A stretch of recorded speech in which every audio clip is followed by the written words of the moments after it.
इतना जल्दी ससुरा से कैसे चली एली हो? भाताजी बड़ा जल्दी छोड़ देनी है। अरे का कहिए सखी अपन कहानी, कहूँ में लाजे लागता। कह सखी का कहे चाहता रू? माटी लागी गइले करम जारी गइले यही रे बालम। माटी लागी गइले करम जारी गइले यही रे बालम।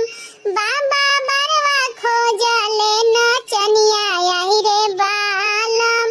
बाबा बरवा खोजले नचनिया यही रे बालम। जाहूँ हम जानीती कि बरवा मिलना चनिया यही रे बालम। चढ़ल तिलक फेरवैती यही रे बालम। चढ़ल तिलक फेरवैती यही रे बालम। बाबा बरवा खोजले नचनिया यही रे बालम। चाचा बरवा खोजले नचनिया यही रे बालम।